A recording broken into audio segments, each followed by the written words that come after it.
My name is Welcome Wilson Jr., and I'm the chair of the Agency Operations Committee. It is 10:37 a.m., and I'd like to call the July 23rd, 2025 Agency Operations Committee meeting to order. Please be aware that this meeting is being broadcast via the internet. Members, when I call your name, please announce present. Richard Clemmer, Vice Chair.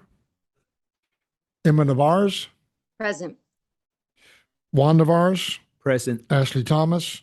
Lisa Cantu. Present. And myself, Welcome Wilson Jr. Please record in the minutes that we have a quorum. The first item is consideration of the approval of the minutes of the April 23rd, 2025 committee meeting. Agenda item number 2. Do I have a motion to approve the minutes? I have a motion by Mr. Clemmer. Do I have a second? Second.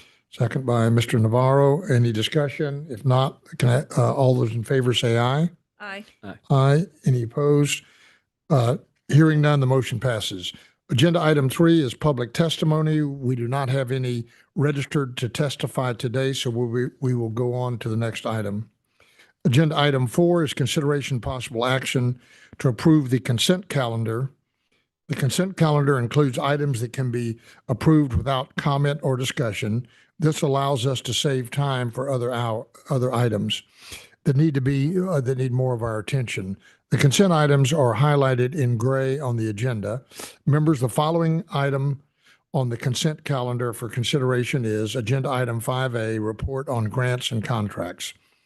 Members, does anyone want to remove this item from the consent calendar? Does anyone want to add any items to the consent calendar? Is there a motion to approve the consent item? So move. Have a motion. Do I have a second? Second. Any discussion? All those in favor say aye. Aye. Any opposed say no. Hearing none, the motion passes. Agenda item 5A was approved on the consent calendar. Agenda item 5B is post-regular session report on the 89th Texas Legislative Session. Glenna Brune, Associate Commissioner for Public Affairs, will present this item and be available for questions. This item is for information only. Ms. Brune.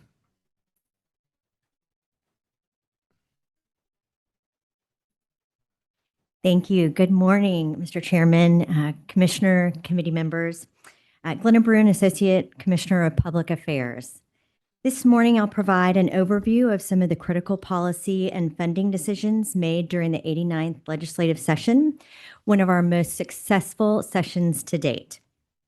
Next slide. This session's resulting strategic investments show that legislators and leadership are serious about accessibility, predictability, and transferability in higher education, which are essential benefits for Texas students and families. This helps us ensure every student is prepared to be active participants in their future and the future of Texas. We received significant support for our exceptional items request. This included $400.9 million for research and innovation, $15 million for continued support of our data and technology modernization efforts. And in addition, and probably the most significant, was the investment from the legislature of $320 million in additional support for student financial aid. Next slide. This funding, a 22% increase over the prior biennium, represents a historic commitment to Texas's students and future talent pipeline. More specifically, these funds will be used to provide guaranteed state financial aid to eligible high school students who graduate in the top 25% of their class, giving students the predictability of receiving support. It will increase portability. Students who received a TEOG grant at a 2-year college will continue to keep receiving aid through the Texas grant if they transfer to a 4-year university and meet GPA and other eligibility requirements. It will also expand access by increasing the number of eligible students served by the Texas grant, TEG, and TEOG programs to 67.5%. It will maintain the current Texas Leadership Scholars Program cohort size of 300, and it will increase the maximum award for the Texas Armed Services Scholarship Program, TASP, from $15,000 to $30,000. Next slide. We had more than 75 bills pass this session, more than 75 bills passed this session that impacted THECB in various ways, including 13 studies that our agency is tasked with. A few specific bills that are notable and relate to agency priorities are these. First, the passage of SB 2314, which has wide-reaching implications for two of our tools that you'll hear about in our board meeting, My Texas Future and Direct Admissions. Resources designed to streamline the college and career planning experience for Texas students and their families. The bill requires high school students to choose whether to opt in to direct admissions. Colleges and universities are required to prominently link to My Texas Future from their admissions website. School districts and charter schools are required to inform students and families about My Texas Future and support profile creation and updates.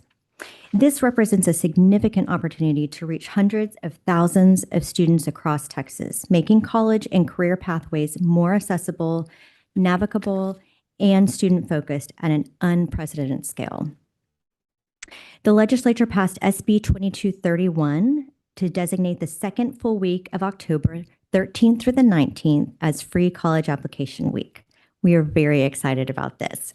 During that week, students in Texas can apply to any public college or university for undergraduate admission without having to pay a fee. This will lower barriers and encourage more students to take that first step towards higher education. And finally, SB 1786 will continue building on community college outcomes-based funding by ensuring colleges are rewarded when a student transfers to a private university, Texas University, defining credentials of value in statute, and establishing a wage threshold. The bill also aims to improve career and technical education by coordinating tri-agency initiative grants and collecting better data from employers to understand workforce needs. This is one of 12 bills that calls for alignment and collaboration with TEA and the Workforce Commission, which we featured through a relaunch of our website, the tri-agency website. The governor also highlighted this with a press release recently. These outcomes mark significant progress towards realizing the goals of building a talent-strong Texas and underscore our shared commitment to expanding access, enhancing affordability, and aligning higher education with the evolving needs of our workforce. And now that we've made it to the interim and through a session, there is no rest for the weary. We have started back to a special session. It started on Monday, and it'll run 30 days and has 18 items on the call. They range from flood prevention and safety measures and redistricting to THC and property taxes, a wide range of topics. Higher education is not currently on the call. The governor can add an item at any time during those 30 days, and committees can meet, work on legislation that is not included on the call, but they may not pass bills not related to the call. We will be monitoring and engaged with leadership at the Capitol through this special session. And to note, any number of special sessions can be called until the items the governor has specified are accomplished. I also want to mention that we had a briefing yesterday with all of our institution GR representatives and legislative staff to discuss the past session and all of the accomplishments, to discuss also this meeting and then what we see in the interim and the work that we're doing. Next slide. I want to just mention some of the federal implications from a recent SHIO meeting that the commissioner attended. As we look across the nation, there are many pieces of legislation that are now impacting many different parts of agencies. As you know, on July 4th, President Trump signed H.R. 1, the One Big Beautiful Bill Act, into law. It makes changes to the federal tax code as well as budget provisions across the federal government.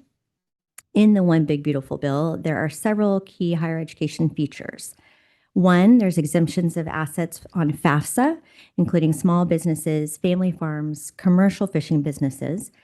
There's also loan limits, annual and lifetime, for undergraduate through graduate. There are loan repayments, two different repayment options going forward, a standard and an income-based. And then also with Pell Grants and the workforce Pell specifically, there are short-term credentials that will be aligned to jobs. That's beginning July 1st of 2026. We have additional information on all of these specific measures that we can share with you if anyone is interested. Next slide. I'd be remiss if I didn't say thank you to all of you, our board members who came to the Capitol for meetings and hearings and testimony, as well as to our agency teams that worked evenings and weekends to ensure legislators had background needed to craft informed legislation. And thank you to our GR team who spent tireless hours answering numerous questions daily from legislative staff and creating content. So thank you all. Another piece I want to highlight is that our GR team has been diligently working on our legislative report. It's over 70 pages at the moment. We'll be getting that out to everybody in August for your use and referral. We also post that to the website so that others can use it, and it becomes a nice piece for legislators to also access. One final note I want to make is that Higher Edge Conference is coming December 8th through the 10th to the AT&T Center here in Austin. We've invited several legislators to speak on the successes of session as they relate to Classroom to Career, a Future-Ready Texas, which is our new theme this year. House Higher Ed Chairman Terry Wilson will be joining us, and we look forward to those conversations and to seeing you all there. If you have any questions on individual bills, I'd be happy to answer those after the committee meeting as well. Any questions? I have one question. Yes, sir. So I was interested in more about the free college application week. Why was that chosen just to be a week as opposed to a month, for example? Great question. Yeah, that is a good question. I think it was a constraint of the cost on colleges, so they wanted to be careful of that. But we are working diligently on promoting that. So with our advertising with Han that we've talked about at some of our board meetings, we're doing all of the marketing and communication with them on creating posters and information toolkits to get out to colleges and high schools, making sure that everybody's aware of that week. Most high schoolers will have trouble getting within a month, so I would not worry. But anyhow, if you're really trying to make it a valuable tool to encourage them, it would seem like a month would have been much more realistic than just a week. But yes, sir. No, I appreciate that comment. And I think that's something that, as we see how the success of this goes and how many increased applications that colleges receive, hopefully that's something we can take back next session. Okay, thank you. Mm-hmm. Any other questions? What's the dates again on the higher ed this year? December 8th through the 10th. The first day will be all of our training for our trustees. And then after that, we'll have our 2 days of education at the AT&T Center. Okay, thanks. Just a follow-up question on the application. So they have to have completed the application. They couldn't just start it. They have to have a complete application in order for them to get that. Right. They will submit their application during that week. So they would need to submit it during the 13th through the 19th to receive a free application, no cost. Yes, we might just track how that goes and then Yeah. based to on the get- result, come up with a recommendation if it turns out that's not enough time to. Yeah. I'm almost curious what percentage of those students that we're going to get. Is it by that week, are we going to get 10%, 20% of the people that ultimately apply? That's another Well, whether we need to measure. I mean, and like my niece, she'll like August 1st is open admissions for A&M, so hers will be way in before that. So. I had a similar question on that note. So traditionally in that October 9th through, sorry, I'm going to get the dates wrong. Is there a lull in applications usually? Is there a surge kind of towards the application deadline and right when the application opens? Did that play a factor in deciding when that week was? No, it was selected by the legislature. So our bill authors are the ones who decided what that date would be. So that is how those dates came about. But they wanted to do it before the deadline so the students could still, and I think it will be kind of a last push to get applications in if they haven't already done that. So again, hopefully broadening the base of who can turn those in. And We talked through ideas on dates, and that was the one that they settled on. we did ensure that it was before the priority application deadlines for Yes. high demand majors. So Yes, we did. That's what I like about it, is that it's before that, but it also gives time. So they have a couple of months for that application window to be open, to get everything ready and prepared. Right. There are so many pieces that they have to turn in.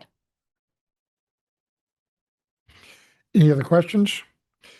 Just a couple of comments. Thank you and your team for all your hard work this session. I know this stuff just doesn't happen by chance. and a lot of input and really what it does, for the board and for the whole team here, this really validates, our competence and the trust that we've been able to gain from the legislature in handling a lot of these items. So it really is to me, it just, the increase and the new assignments, and the additional money just, kind of underscores the trust that this whole team and staff have been able to gain from the legislature by being responsive to them and thoughtful. So thank you for that. Do we brief with regard to the federal government? God bless them and whatever they're cooking up for everybody. Do we monitor, but do we brief the universities on how any bills in Congress or budget changes might affect them? Do we give them a heads up proactively, or do they just have their own team that? They will each have their own GR team that will handle any federal relations. But in the briefing yesterday, Commissioner Rosser did go over all of the federal changes and what we were seeing there. So Yeah, to me, it might be helpful maybe for some of the smaller universities that may not have a full team. If we kind of determine what we think is going on, it might not hurt to share that information with some of the other universities to do it. Well, thank you very much. We appreciate your help. thank you all. We'll move on to agenda item 5C is consideration and possible action to amend the current contract with V Fairs to increase the total not to exceed amount from $96,955 to $108,845, including all optional renewals through August 31st, 2027, pursuant to Texas Government Code Section 2155.088. Caitlin Yost, Assistant Commissioner for Contracts and Procurement, and Glenna Brune, Associate Commissioner for Public Affairs, will present this item and be available for questions. Ms. Yost? Good morning again. The Texas Higher Education Coordinating Board currently contracts with VFairs, a software event management platform, to provide event management and support for the agency's annual Higher Ed Leadership Conference. The Coordinating Board is currently seeking to renew this contract for another year for the annual leadership conference, as well as to add support for our digital learning team for their virtual events. Those events were previously supported under a different contract, and bringing both of these services into one contract will result in a net savings for the agency. Your approval is required, as the increase due to the adding the additional digital learning services results in a 10% or more increase to the contract value, which requires board approval under Texas Government Code 2155.088. We are happy to answer any questions you may have and are recommending approval. Thank you. Any questions on this item? So you said it will be an increase, but you said there were savings. So I didn't understand the correlation between the two. The digital learning team had previously had a separate contract with a different vendor. And so since they were paying for a full license for that platform, I believe the budget line item for that was about $50,000 per year. So we are not pursuing that contract any further. And the cost increase to add them into the existing contract is only about $4,000. So there's a net savings. Right, so we're saving- $6,000. Good. Just Good making job. sure I understood the details. Keep up the good work.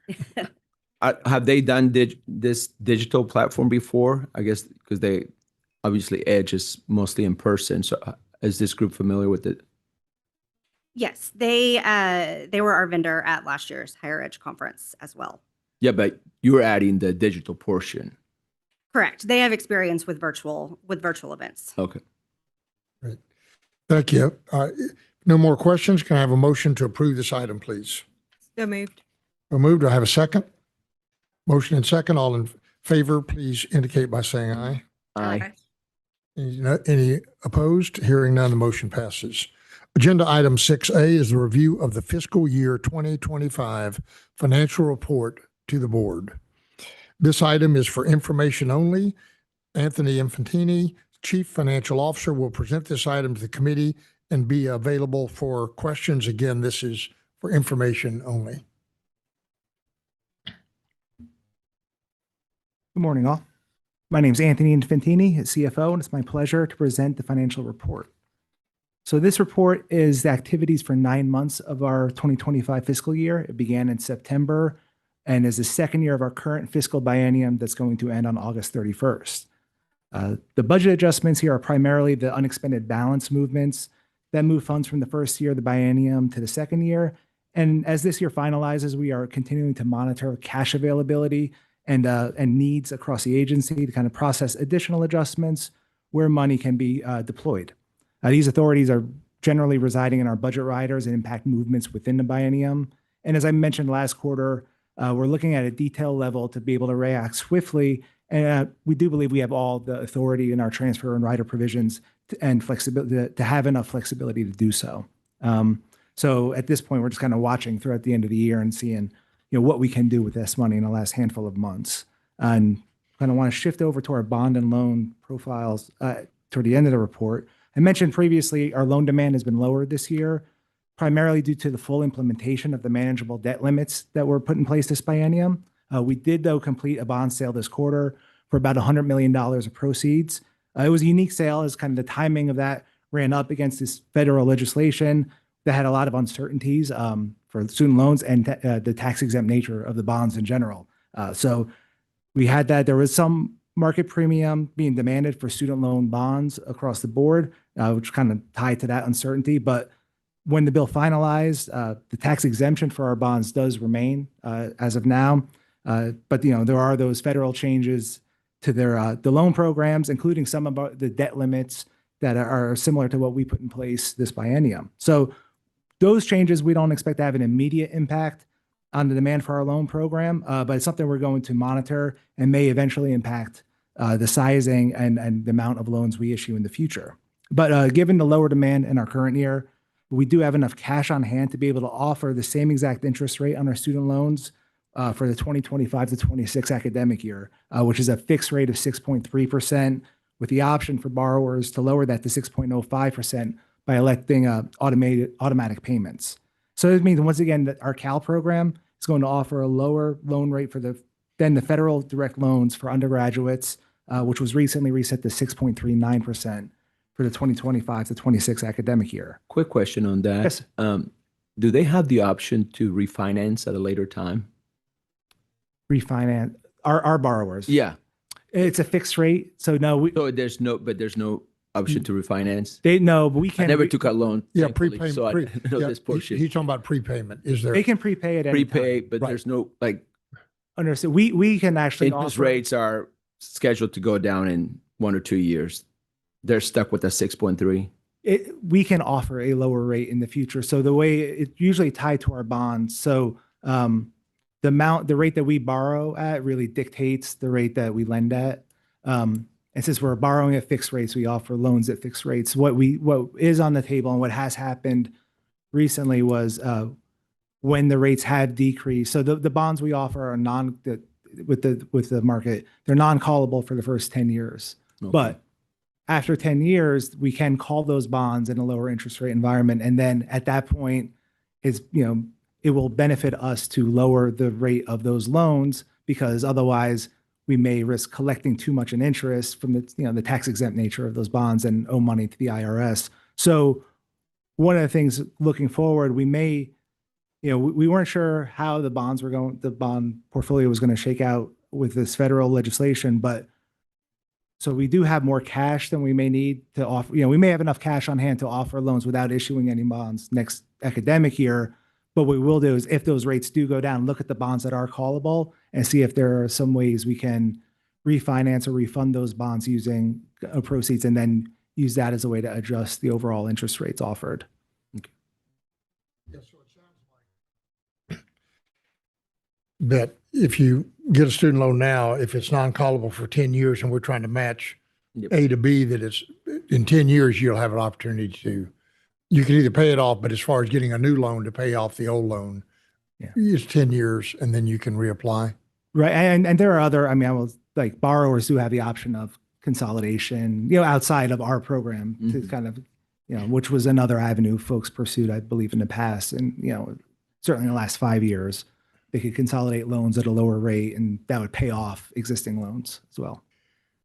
Yeah, so I would say that if we do have the cash on hand to fund the current requirement due to low demand, we ought to consider that versus issuing new bonds, because the Fed listens to Mr. Navarez all the time, and he says their rates are going to go down, so that means they're going to follow your Well, direction. they're right? changing the guy, so it's Yeah. going to go down. And then we do also have a constitutional limit on how much debt we can have outstanding at any point in time. So the less we seek to use that debt, the longer our ceiling can last, which is a benefit for the agency as well. And you may not have the answer handy, but I'd be interested in what is our average interest rate on our issued bonds, and what is our average interest rate on loans outstanding?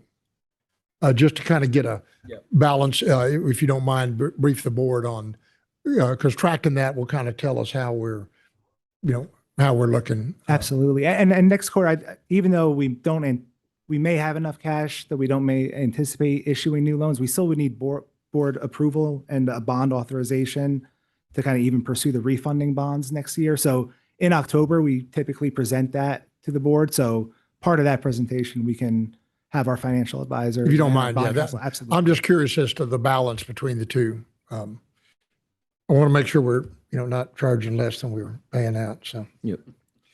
Very good. Any other questions? Hearing none, we will move on to the next item. Agenda item 6B is consideration and possible action to adopt the agency operating budget for fiscal years 2026 and 2027. Anthony Infantini, Chief Financial Officer, will present this item to the committee and is available for any questions. Thank you. I'm happy to present the agency's 2-year biennial budget for the board's review and ultimate approval. So this will be the 2026 to 27 biennium, which is going to begin right on the heels of when this current biennium ends, September 1st, 2025, and go through August 31st, 2027. I will be working off primarily this 4-year exhibit that we previously distributed that kind of compares our proposed 2026 to 27 budget to the 2024 to 25 budget that was approved 2 years ago. So this exhibit shows items as strategies, which I use somewhat interchangeably with appropriations, because they indicate the legislative directions on the amounts and purposes for all the various components of state spending. You'll note there are some changes in our strategies, but that's very common, as some 2024 to 25 items were absorbed into other strategies, or they were removed for being one-time in nature, and then also we have new items to present for 2026 and 27 we've included for this purpose.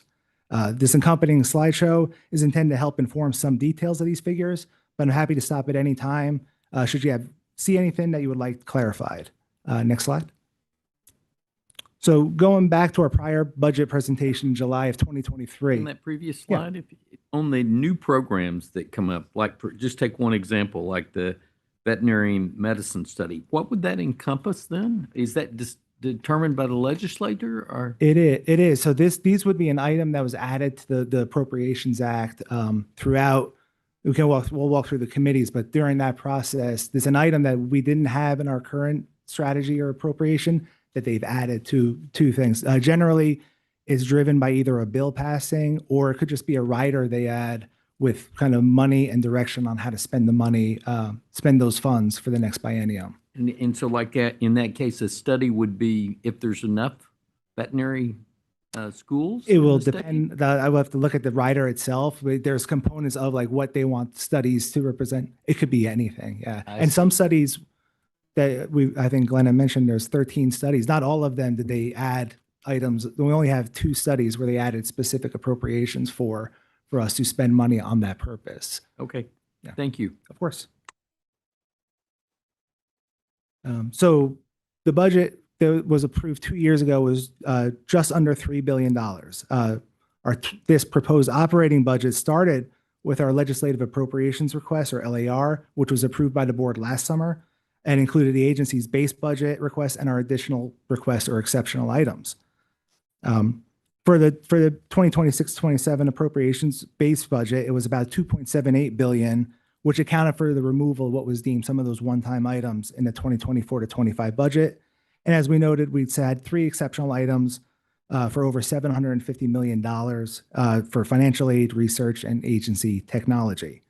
During the past session, both chambers of the legislature adjusted the base budgets in separate committees and then worked together in conference committee to form the General Appropriations Act, or Senate Bill 1, this session. And as Glenna noted, we received funding to largely support all 3 of our exceptional items submitted last summer, although there are some unique funding mechanisms that impact how those items are ultimately reflected in the budget that we'll walk through.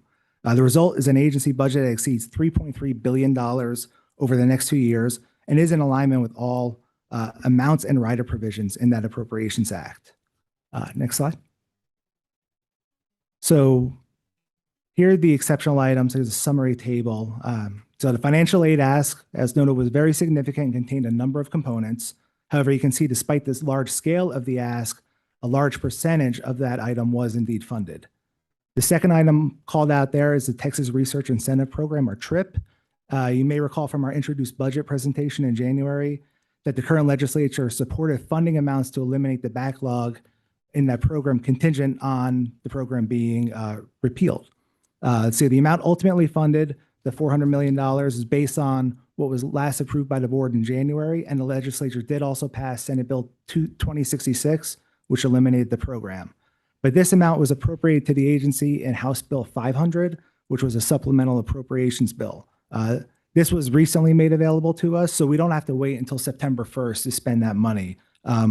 As we're intending to kind of pay this item in our current fiscal year, that $400 million is actually not included at all in our proposed operating budget. And you may recall in our introduced budget also had an exceptional item to support our ongoing technology and modernization efforts. This also impacted our capital budget authority. It earmarks some money for specific purposes. And that amount was in the introduced budget and remained throughout all versions of the bill. So it's incorporated in our operations strategy, which was A11. Next slide. Just a quick question on that. Absolutely. Can you just briefly talk about why it was repealed? I mean, it looks like they added funds to be able to cover the backlog, but then they eliminated it. Seems like. So yeah, I mean that was that. the appropriate. If you go back to that 4-year slide, the ongoing appropriation that has historically been for that program was about $16 million a year. But you can see that backlog was $400 million. So the program was growing in needs that weren't being kind of met, and so that backlog was basically growing to the extent that unfunded needs were exceeding the amount that was appropriated. So I think the legislature felt that there was enough So they money. played catch up and They said, yes, we can play catch up, but we don't want to I mean, my sense was they didn't want to recreate a backlog again in the future, or they felt the program maybe they had other programs available that could help fill those needs in a different manner. So yeah, they in the budget, both chambers gave us money saying we will put this in contingent on the program being repealed, and then that bill 2066 passed at a pretty, and I forget exactly when, but pretty early in the session that did pass. It was crazy when we talked about it January. a session or two ago. I remember the Yeah. details where they're going to put in additional money, but then rebuild the program. Totally. Well, an example of a new program is the Texas University Fund, which is about a $4 billion constitutional fund, right? So that's an investment the state has made in research that's permanent. So as an example, and it's one of the things that's allowed us to achieve the #1 ranking for research institutions in the state is our state's investment in research through other means. But the TEF only goes to like 5 universities, right? No, it's a larger list than, well, the Texas University Fund, yes, is 4 universities, but other universities can enter the fund when they hit certain criteria. Okay. And then we have other research funds for other institutions as well. So research is being funded robustly in Texas. This was a unique program where we were matching gifts, and certain institutions were particularly adept at taking advantage of that. And the program swelled in a way that I think the legislature ultimately decided that the other funding mechanisms that they have for research were probably better serving the state than this program. But they did fulfill all of their outstanding obligations in the process. But, So that's but- why the large. Yeah, and I went back and checked, and they've been trying to kill this for several Yeah. sessions, and finally, but this is the final nail in the coffin. But it just show if you leave the door open, people will figure out how to get through the crack, Great. Any other questions? No, happy So- to so- keep moving forward go though, ahead. if you want. Yeah, go ahead. You sure? I'm happy to, if you No, have a question proceed. at this point, but moving forward on the exceptional item, I just wanted to show you the level of support for those components that we asked for that were on the previous slide. And I do want to specifically call out the last two items, which were contingent on legislation. So House Bill 300 did pass for the Texas Armed Services Scholarship or TASP program to increase the benefit. So that money is in our operating budget. But that final item, there was no legislation that was passed to allow for those TEOG programs to support bachelors at community colleges. So although the money was provided, that since the legislation didn't pass, we were removing that $3.4 million from our appropriation because of the contingency. And then next slide. And I just want to also call out in our state surplus, it has allowed additional money to be added to our existing programs that we weren't formally requesting in our LAR. Two of those were items that were part of our introduced budget, the GME expansion, and then updated to our FAST program for kind of reflect the estimates of what the program may cost at that point in time. And then the conference committee also added two items. One was $10 million for additional general revenue for the mental health consortium, and then another $1 million of formula funding for the Baylor College of Medicine that we administer the appropriations for. And then next slide. And then to the point of the new items, I just want to lay out the these were the new items of appropriation for 2026 to 27. It's not as extensive of a list of what we presented 2 years ago, but they're notable because they will require operational efforts to develop programs or produce the studies kind of outlined in our appropriation riders, kind of help us spend those new items in accordance with the direction the legislature provided. And next slide. And then I also want to touch on some notable legislation, kind of how that funding was reflected in Senate Bill 1 and our operating budget. So Senate Bill 37 created the Office of the Ombudsman at THECB. So what they did is this appropriation was established as a new strategy for this biennium, but the amount provided to us at $2.5 million over the biennium was based on an earlier version of the bill that had other duties assigned to THECB. So we're not quite expecting that level of spending this biennium, but it's something we will monitor kind of as the program or as the bill takes effect in January and we see the size and scale of that program. Also, House Bill 2 did appropriate, which was a large school funding bill, did have money appropriated to us in Article 9 of the budget, but it was based on an earlier version of a bill where provisions were removed. So therefore, kind of the appropriations that were contingent on those provisions were removed from our operating budget. And we just took that, that is not in our operating budget now. And then 2314, Senate Bill 2314 is when the expansion of My Texas Future. Those requirements, they didn't result in additional appropriations tied to the legislation. So we are using our existing appropriation authority and the ongoing funding for My Texas Future that was in our base budget to help, make sure we have enough money to support the program, and then also help us understand if we have enough going forward to support like what those longer term costs are going to be, so we can inform the board and future legislatures if there are any funding concerns that would threaten the long-term success of the initiative. So after we kind of incorporate all of that, the final adjustment from the Senate Bill 1 to the operating budget you see is just an adjustment for our collections where we think we might collect more, where we have a authority to change what the budget may be based on those collections. The only real item I want to point out is in strategy A12, our loan program. We have added some expected additional costs from what was appropriated in the base budget to reflect that loan management software that the board approved last session. that money we are appropriated that money through a budget rider. And then as we are implementing that, we're kind of have to run two programs at the same time, the current vendor and the new vendor as we implement it. So we anticipate some additional costs in that strategy for the biennium, but I anticipate that to be one time in nature as well. And then also, I just want to note that while this is a 4-year summary of the proposed budgets and the prior biennium budget, I want to stress these 4 years that you see here are a significant change from the agency's historical scope of work and the magnitude of dollars it's been entrusted to administer. So if you go to the next slide, you can see, there's a chart of the past several biennia operating budgets, and our current biennium, that 3.3 billion, is just about double of what you saw kind of from 10, 12 years ago. So it's kind of helps kind of put in this perspective, kind of what we are, kind of the money that's been entrusted to the agency, but also kind of the responsibilities that the agency has been entrusted to administer on behalf of the state. Next slide. One question. Of course. If someone were You wanna go looking back? at this and saying, oh, in the last 5 years, it's doubled, what are the significant The drivers of drivers? that? Are there programs that are passing through us now that hadn't been before, or what is that? It's a combination of a lot of things, I would say.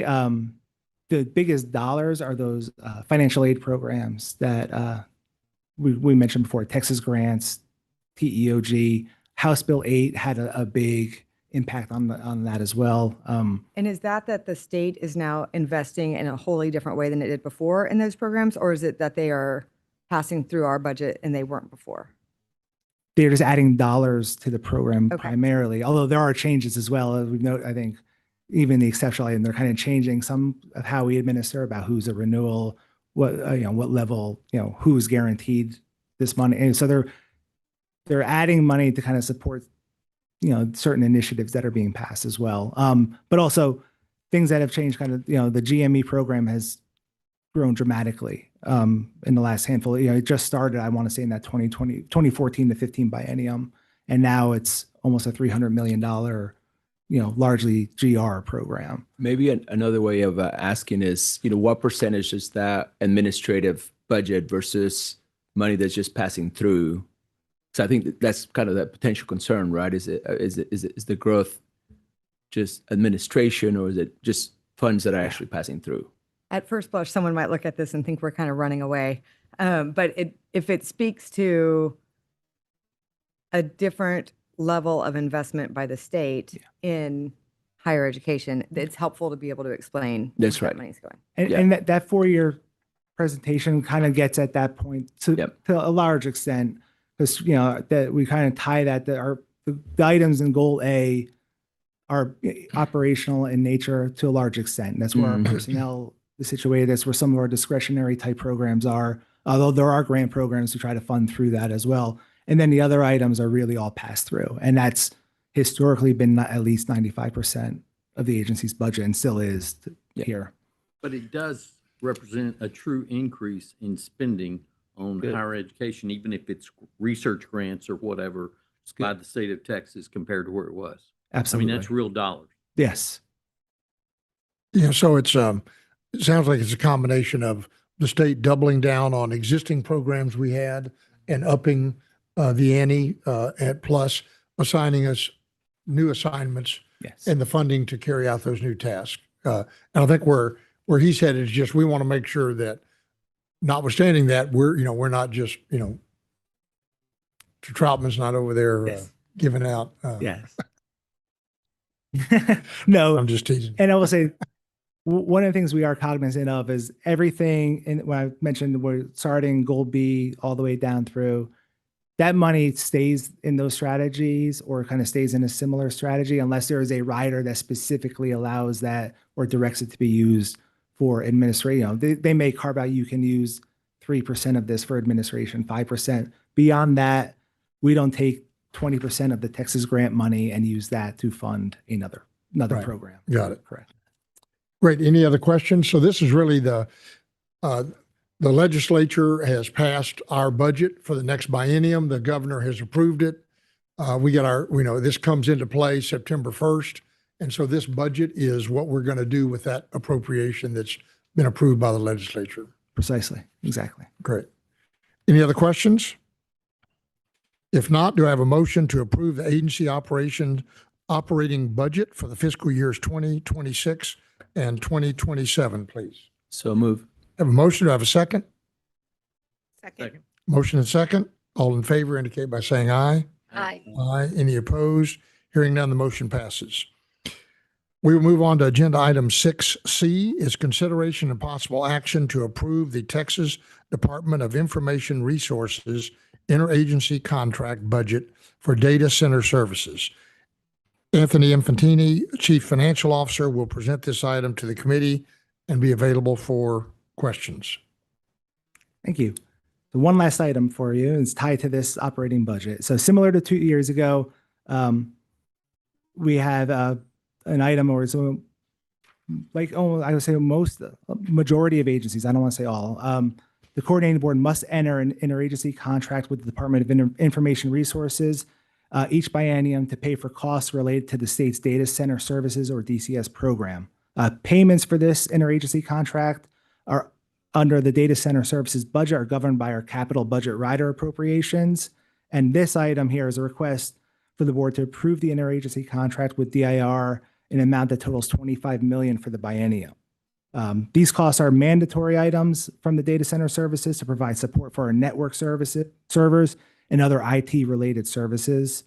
Also, many technology tools, including anything classified as software as a service, which has been a trend on recent IT procurements, are now generally required by law to be procured through this DCS program.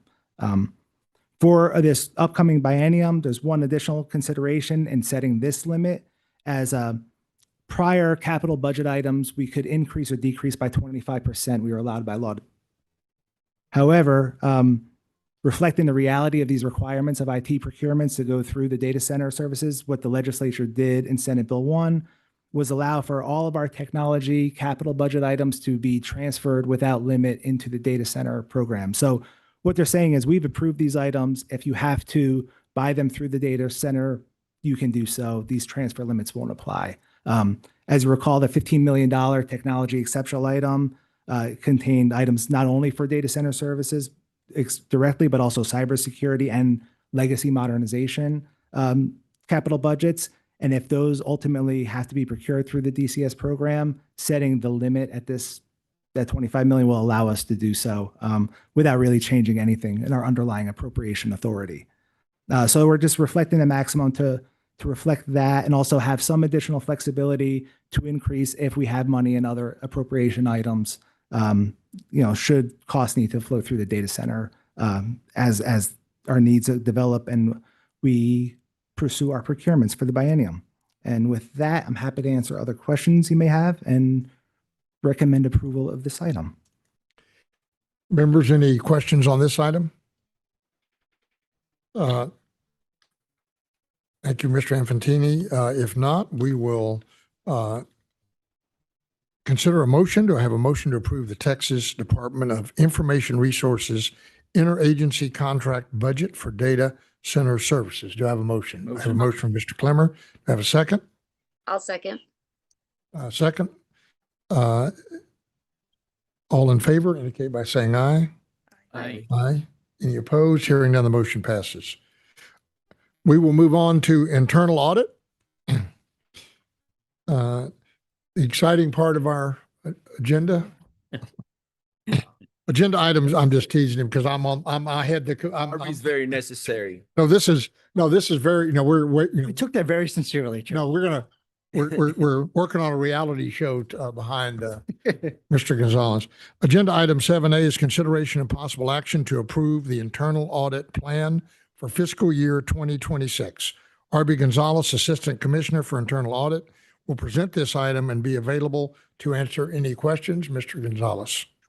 Thank you, Chair Wilson, Commissioner Roster, members. My name is R.B. Gonzalez, and I serve as the Assistant Commissioner for Internal Audit and Compliance. And I am presenting to you probably the most exciting item of the entire meeting, internal audit plan for fiscal year 2026. And I'm requesting your recommendation to approve the plan at the full board meeting. The internal audit plan summarizes our approach to learn about agency functions and processes, and then using that information to assess risks based on their impacts to our agency's strategic goals, operational processes, finances, and reputational standing.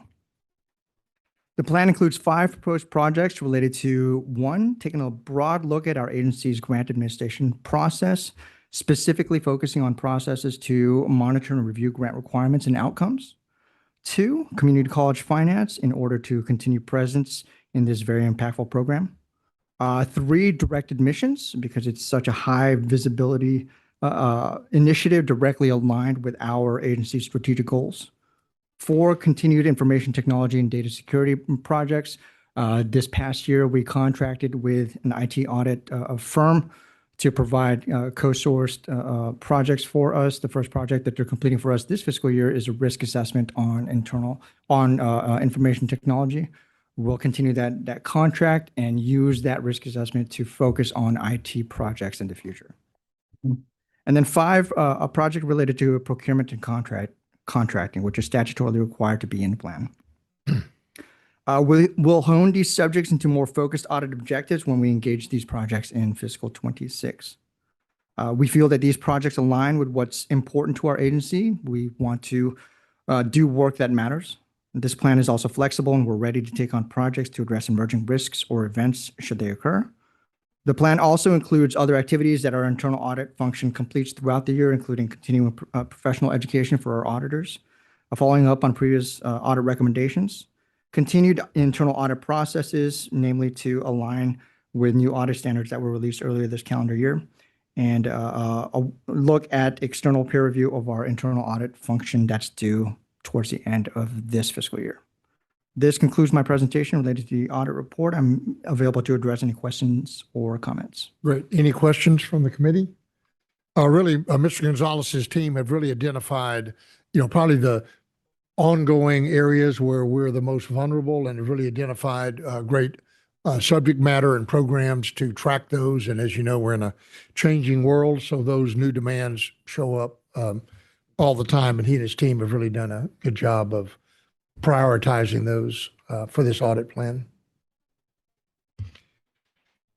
If no other questions, can I have a motion to approve the internal audit plan for fiscal year 2026, please? I'll I have a move. motion? Emma. I have a motion. I have a second.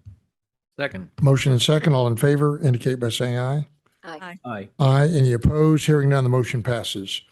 Agenda item 7B is the auditor's update on internal audit reports and activities. Arby Gonzalez, Assistant Commissioner for Internal Audit, will present this item and be available for questions. Mr. Gonzalez. Thank you for your support. I'll give an update on our internal audits activities since the last board meeting. We've completed 2 internal audit projects. Number 1, an audit on grant administration related to graduate medical education, and 2, an audit of academic program approvals. First, an audit of grant administration related to GME. Overall, our agency's processes ensure that requisitions received required approvals and amounts matched grant agreements. We did identify observations and provided recommendations to help improve how our agency administers day-to-day processes related to GME, such as improving processes to maintain documentation to support key activities, and improving processes to ensure required items are completed or ensure applicants submit necessary items. We also included recommendations to consider to help monitor whether GME grants achieve its purpose to increase first-year residency programs. We recommended formalizing maintaining methodology to determine priorities for critical shortage positions as described in the RFA. And we also recommended the agency consider adopting methods to track total first-year residency in the state. Management generally agreed with the recommendations and provided action items to address these issues. Secondly, an audit of academic program approvals. The agency complied with requirements related to PhD program approvals. The Academic and Health Affairs Division approved new programs according to applicable statutes, rules, and regulations. In addition, AHA ensured all desk reviews and site visits were conducted by appropriate experts in their respective fields. We communicated minor opportunities to improve existing processes to agency management that weren't significant enough to include in the internal audit report. I do want to extend a thank you to AHA management and staff Elizabeth Mayer, Emma Gelsinger, Ernest Jaquez for their partnership and patience. It's not lost on us the impact that audits have on their day-to-day activities. So thank you again. And I also want to recognize the internal audit team that completed these projects, Julia Yusefnia and Lance Cofield. Great. Any questions?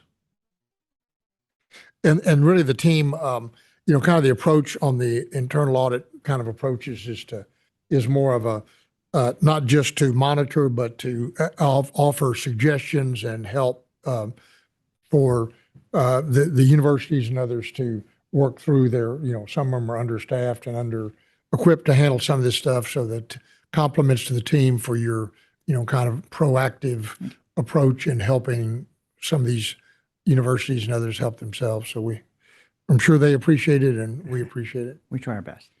Any other questions? Hearing none, we will move on to the next item. Agenda item 8A is consideration and possible action to approve the compliance monitoring plan for fiscal year 2026. Arby Gonzalez, Assistant Commissioner for Internal Audit and Compliance, will present this item and be available to answer any questions. Mr. Gonzalez. Thank you, Chair. I'm presenting the proposed compliance monitoring plan for fiscal year 26 for your consideration and approval. The compliance monitoring plan for 26 offers a strategy for compliance projects that we will conduct to enhance and protect our agency's mission. Water bottle. We designed a flexible plan to respond to board, commissioner, executive management requests to address critical risks as they occur.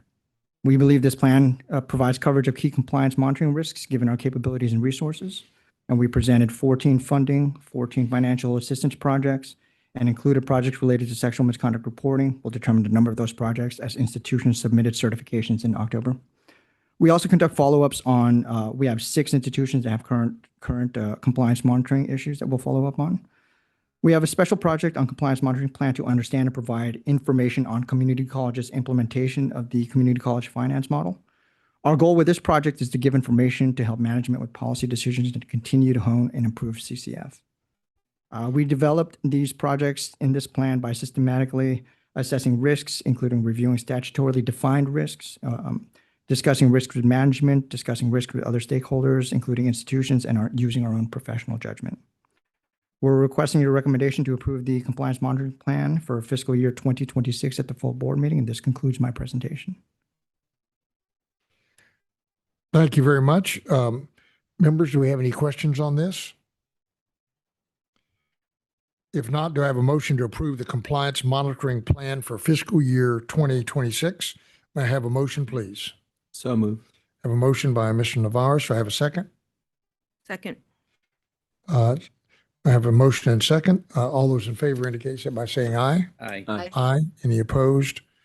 Hearing none, the motion passes.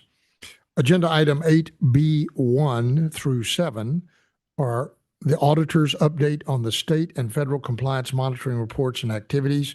This item is for information only. Arby Gonzalez, Assistant Commissioner for Internal Audit and Compliance, will present this item and be available for any questions. Mr. Gonzalez. Thank you, Chair. I'll give a quick update on our compliance activities since the last board meeting. Related to state compliance monitoring, we completed 7 state compliance monitoring projects, plus our quarterly corrective action status report since our last meeting in April. Each of these reports are included in your materials. We currently expect to complete all of our projects from our current year plan in time to report these results to you in October. We had 4 new team members start this year, so we dedicated a lot of time to training those staff members and making sure that they're well equipped and able to review institutions and their compliance requirements. And so I'm very pleased with our progress in spite of having a little bit of a down staff and being able to build them up during this fiscal year. Related to federal compliance, I'll direct you to the details noted in the blue page and note that we continue with subrecipient monitoring reviews and other federal subrecipient review work. Our work related to federal grants is starting to dwindle a little bit, so the scope of the work that we do in federal compliance will continue to monitor that and adjust as necessary. This concludes my compliance monitoring update, and I'm happy to address any questions or comments you may have. Great. Members, any questions? On this, hearing none, we will move on to the next item, which is adjournment. Mr. Infantini, one other request for the next, if you can give us a list of the callable bonds during the next 2 years, along with their interest rates, and the loans, the student loans that were made, backing those up, just so we can kind of see what's on the horizon. That would be helpful to see what what interest rates are callable or maturing, and what we would need to consider, and then compare that to what kind of the then current market looks like, so we can kind of see where we stand. I would appreciate it. This concludes the Agency Operations Committee meeting. The time is 11:37. Do we have a motion to adjourn? Motion? We have a motion. Do we have a second? Second. Motion and second. All members indicate by saying aye. Aye. Aye. Any against? Hearing none, we are hereby adjourned. Thank you, committee members.